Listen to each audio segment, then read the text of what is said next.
Check this out. I'm inspecting this home in Vermont, and I'm looking at the foundation, and what I'm seeing is a significant amount of spalling. So check this out.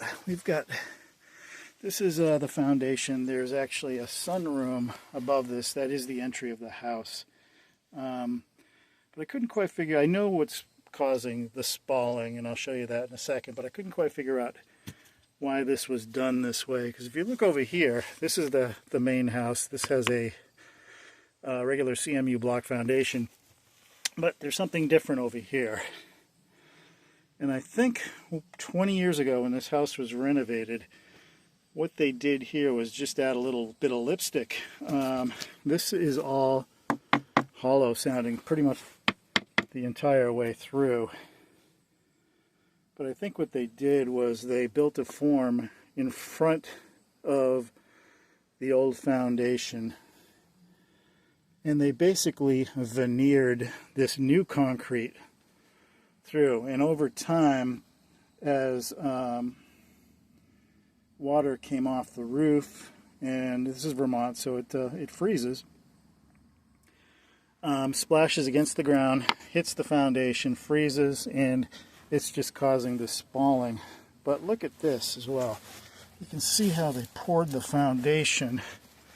I'm not sure if this is going to show up on video or not, but look at this. Look at this. Let me see if I can get a better view. There we go.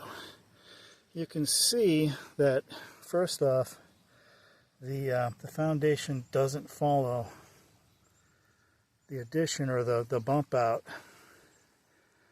and it has this curve to it. So I don't know what the thinking there was, and we're seeing all kinds of failures here too. So what is probably going to happen? Yeah, look at that. There's a crack. There's a crack that runs right through there. So that's just going to fall off soon too.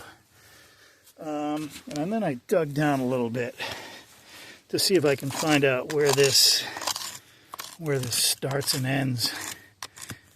Yeah, there it is. So right there, they just literally put some veneer over the old foundation, poured it. It probably looked good for the first 5 years, but here we are 20 years later and it's failing. And you can see from the roof.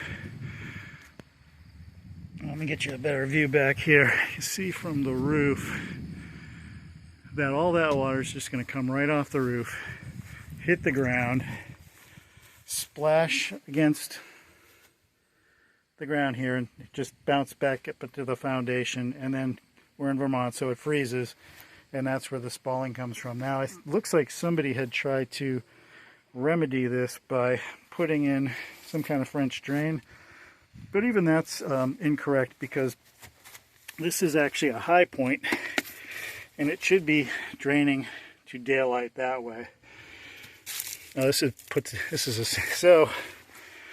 I'm going to advise the homeowner that the specialist needs to come in and look at this one to give it some proper assessment. Yeah, and that's it. Good stuff.